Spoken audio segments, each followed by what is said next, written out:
Thank you again very much for gathering with us this evening. We're going to study together, we're going to grow together, and it begins now. This is Luke chapter 15, beginning with verse 25. Luke chapter 15, beginning with verse 25. Now, his older son was in the field, and as he came and drew near to the house, he heard music and dancing. To understand what we have begun reading now, it's good to remember what happened earlier in the chapter. In Luke chapter 15, many things get lost. You remember that a sheep gets lost, a coin gets lost, a boy gets lost, some money gets lost, some integrity gets lost for a time. Many losses in this chapter. One thing that never gets lost is the Father's love. And that is the dominating theme of Luke chapter 15. You remember leading up to verse 25, we're thinking especially about a boy who gets lost. This boy, you recall the details of the story. We won't go through each of them in a deep way, but just to refresh your memory. You remember there's a younger son, gets tired of daddy, gets tired of daddy's rules, gets tired of daddy's ways, gets tired of daddy being alive, wants his inheritance, wants his money, goes to his father and says, pay up, pay up. And the dad agrees.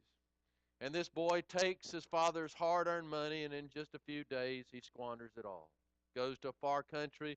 There's a famine in the land. There's always going to be a famine in the land and the famine in the heart where there is no God.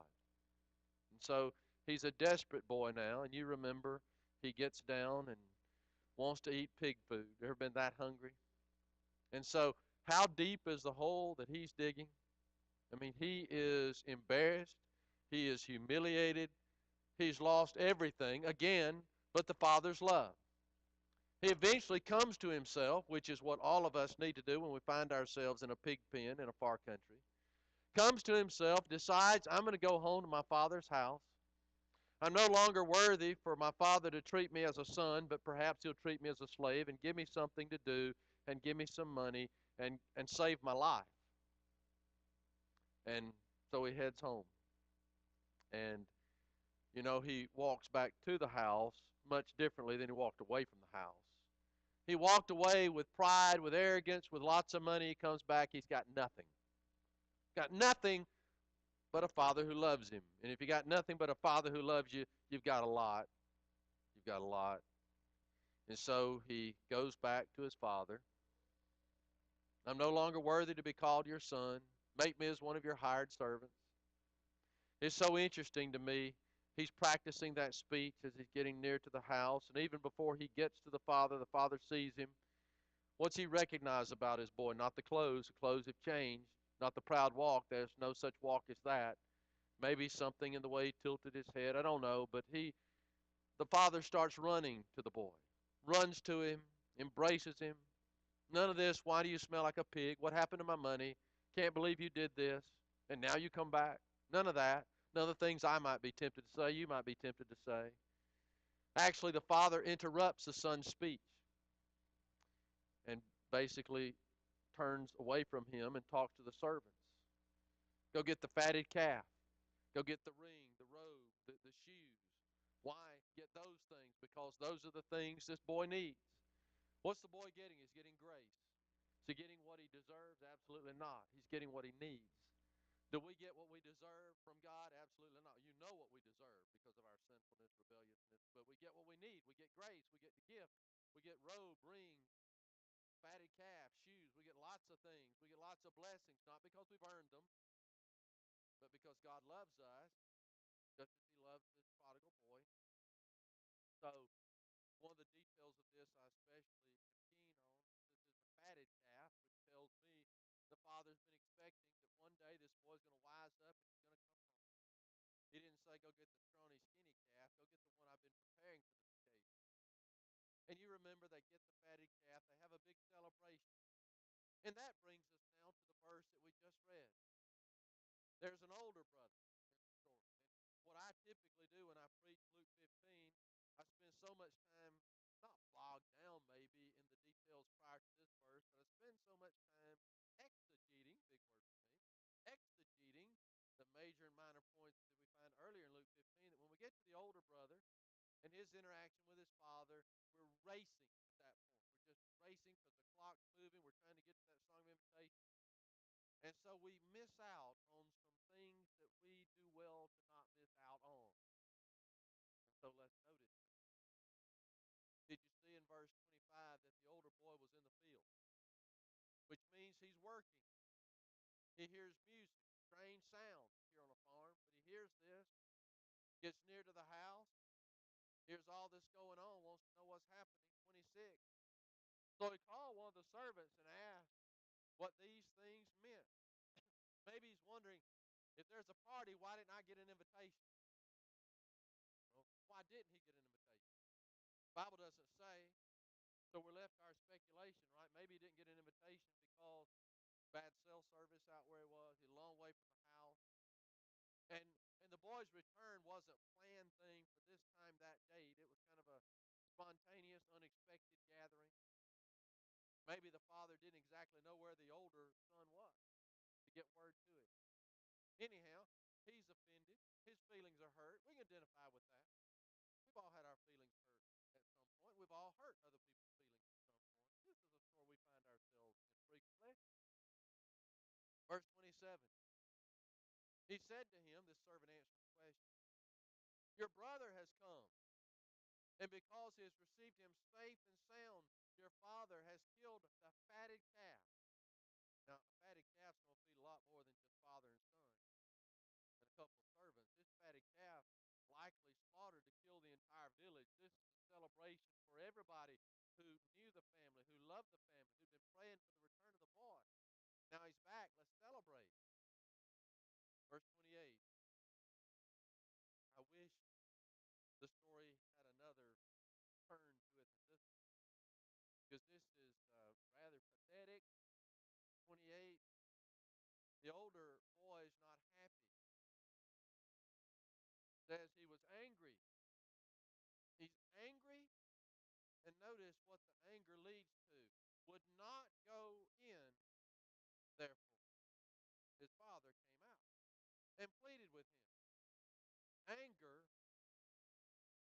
has got to be one of the devil's most effective weapons against us. You think about, and maybe you've never had anger issues. Maybe you're not real. Most real people have anger issues. And what does our anger cost us? It costs us our reputation sometimes. It costs us the ability to be calm in our speech, wise in our speech. It might cost us some relationships. It might cost us even our relationship with our father. In this particular case, you see that this older brother's anger, it kept him from enjoying a celebration, kept him from having good fellowship with his father and his now returned brother. I mean, he missed the party because of this anger. 2017 application. How many parties, how many celebrations, how many good things do we miss out on because we get angry? The test ought to be, does it anger God? If it angers God, it should anger me. If it doesn't anger God, it should not anger us. That's the test. He was angry, would not go in, but notice the father comes out and goes to him. This is the second time this father's gone to a rebellious son. First time he runs to the rebellious son who's coming home. Second time he goes out to this boy, and this boy, pardon my English, he ain't coming home.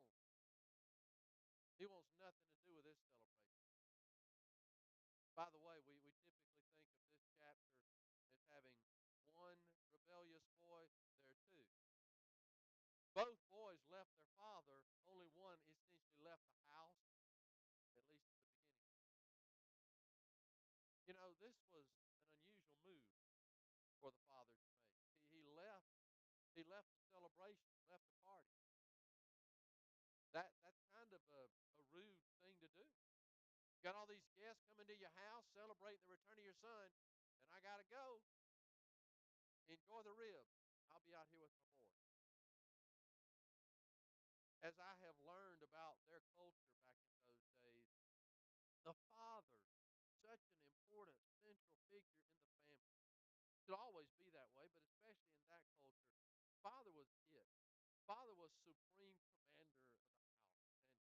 And father had certain responsibilities that went with that view of him. He was supposed to be the hostess with the mostest, for example. If there was a party going on, he was supposed to be there, greeting his great guests, making sure everybody's having a good time. He's not to abandon the folks. By the way, also, because of the high esteem with which the father was held in those families, it makes that younger son's approach to him especially offensive when he basically says, I don't love you and I wish you were dead. That's basically what he's saying.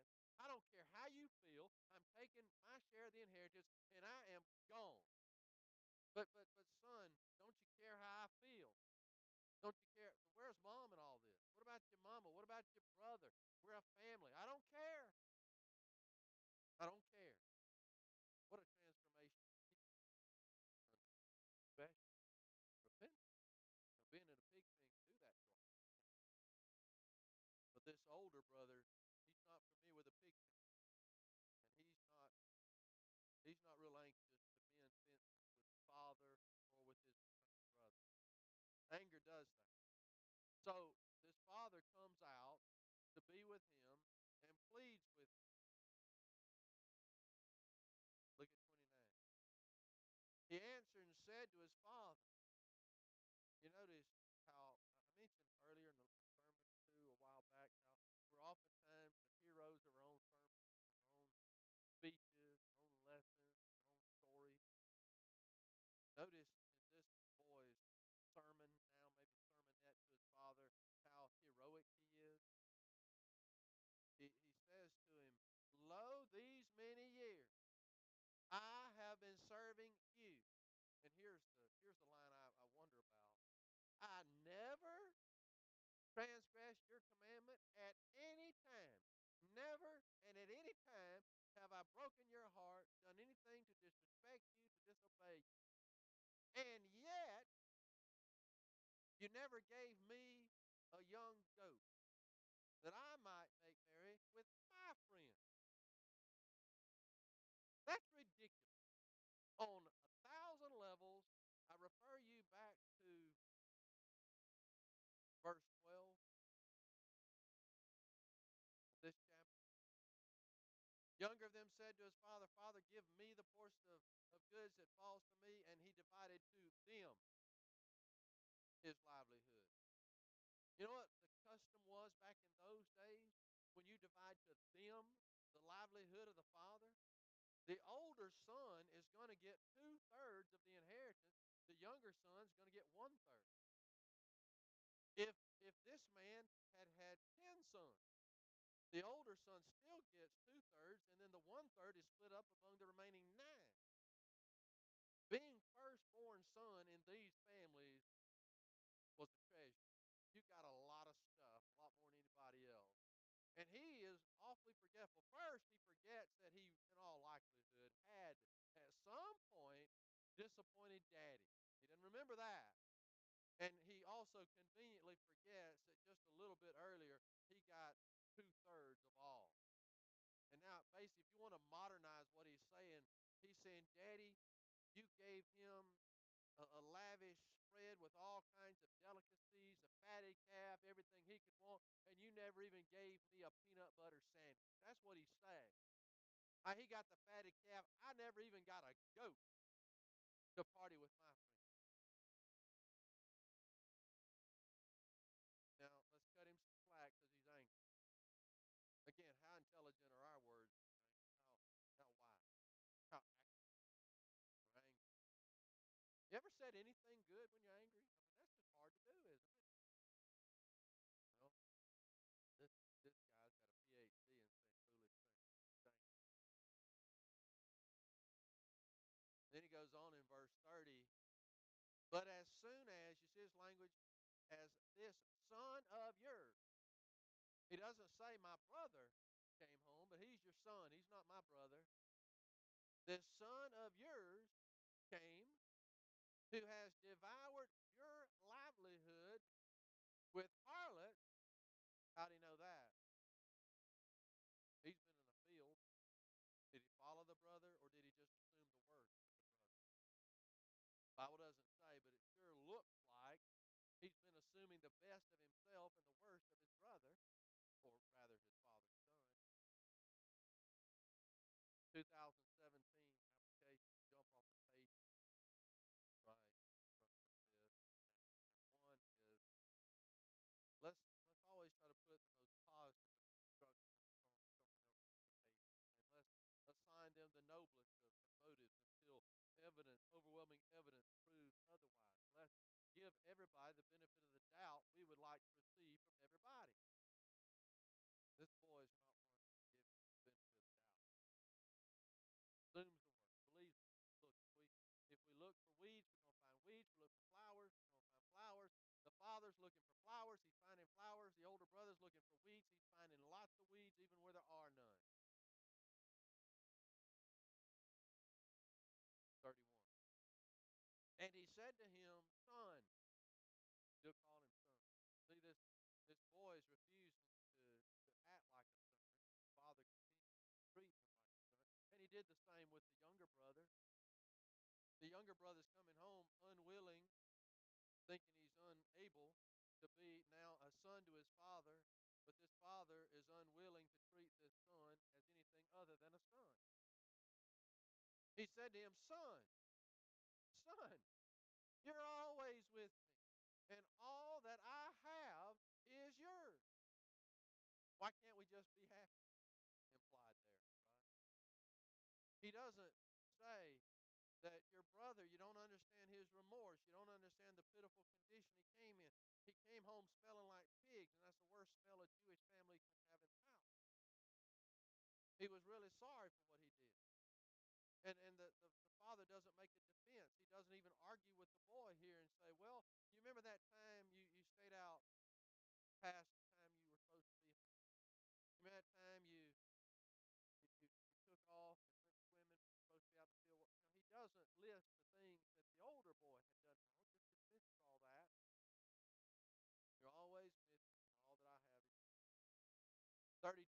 It was right that we should make merry and be glad. And it is right that we make merry and be glad when someone comes. For your brother, he's arguing a little bit here with him. Because remember, the brother had said he's not my brother, he's your son. He's saying, oh yeah, he's your brother. He says, what of him? He was dead. He was dead and is alive again, and was lost and is found. Anybody here that's a parent, grandparent, you've ever had a child, a grandchild lost for even 3 minutes, you understand the thrill that this father experienced when the boy came home. He had prayed for it. He had pleaded for it. He was desperate for it. Didn't know if it would happen. And now it happens.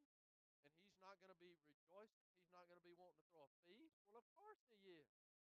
And this is similar to what is happening in heaven. That's the point of all this, Christ is telling us.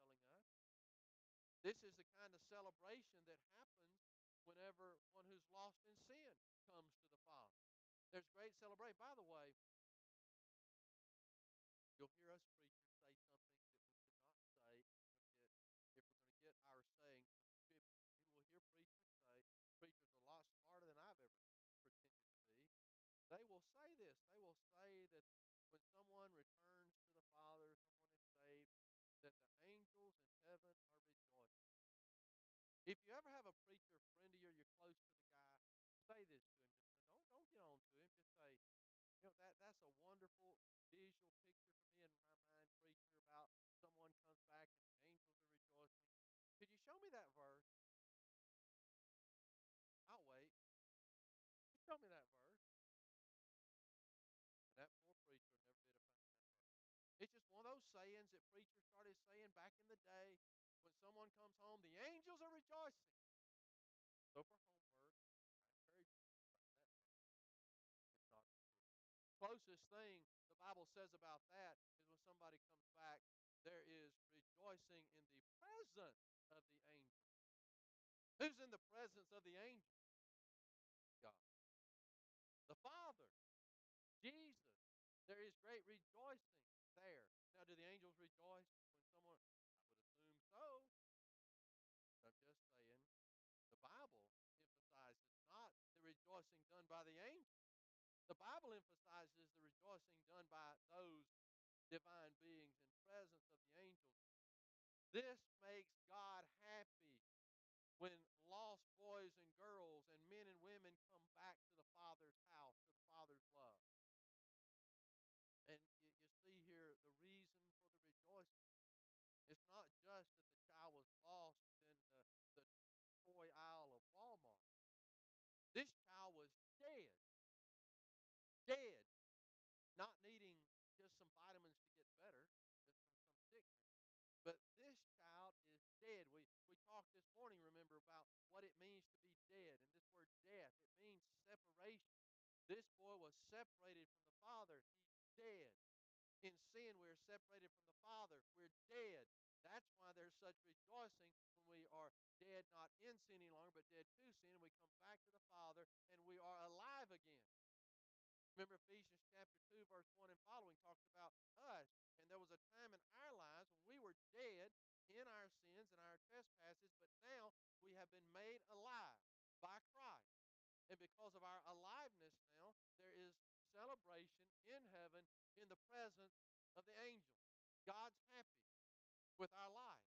If he's not happy with our life, it's up to us to change our life, to do as the younger son did, come home, and to hopefully do as this older brother ultimately did. What, what did he do?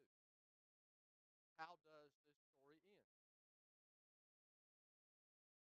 And I've listened to other people talk, speculate, and we want to hope, we want to believe, we want to plead for a happy ending with this older brother who was so disappointed.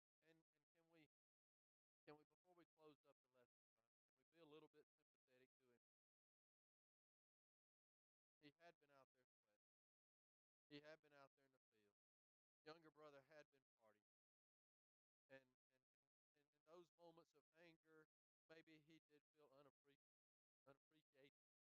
Maybe he was a little bit hypersensitive, and maybe I'm thinking maybe he would ultimately regret some of those attitudes, some of the words that came out of his mouth, because it is true he did not physically ever leave the Father. He stayed there. He did his chores. His heart seems to have gone bye bye, especially right now. But I want to believe. I want to believe what I want to believe about us. Right? We got angry. We didn't stay. Are you angry here tonight? We calmed it down. We counted to 10. We counted to 1,000. Prayed our prayers. We put it in perspective. We calmed down. We asked forgiveness for those we harmed, especially our Father, and we got better. We got better. If that can happen for us, why can't it happen for the old? So, in my mind, I want to believe that eventually that Dad,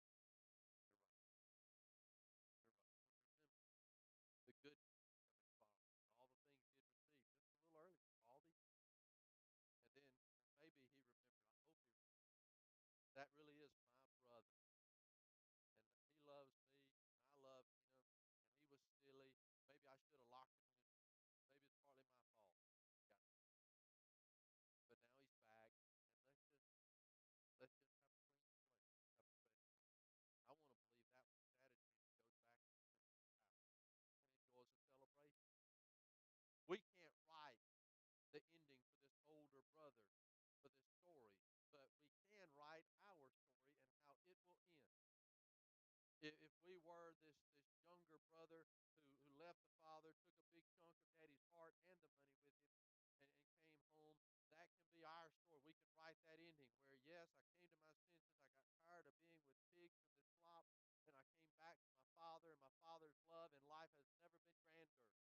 We can write that ending. Nobody else can write it for us. That has to be our decision to come to ourselves and get up and go home to the Father. Nobody could make us get into the pig pen, into the sin to begin with, and nobody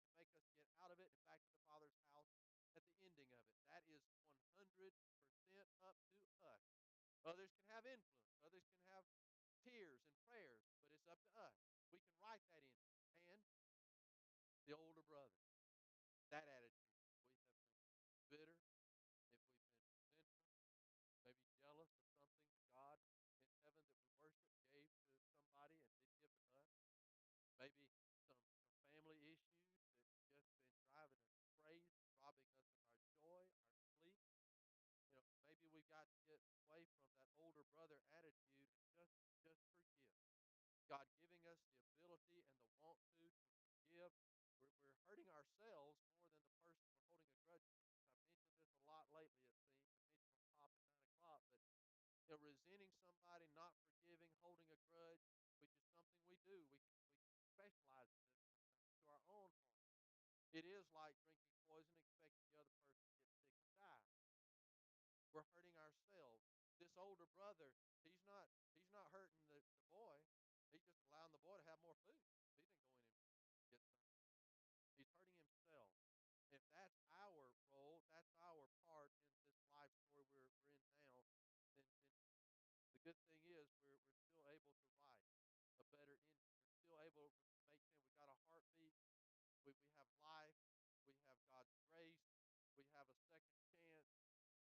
And so let's write a happy. Let's go into the Father's house. Let's return to the Father's love. Let's forgive those who come home. If you notice, the father did not put that younger son on probation and say, all right, you're going to have to clean up, live right. I'm going to give you were gone 3 months. 3 months, you're perfect. Then we'll see about a party. Then we'll see about you living back in the big house again. He treated that young man as if he had never left. He treated that young boy as if he'd never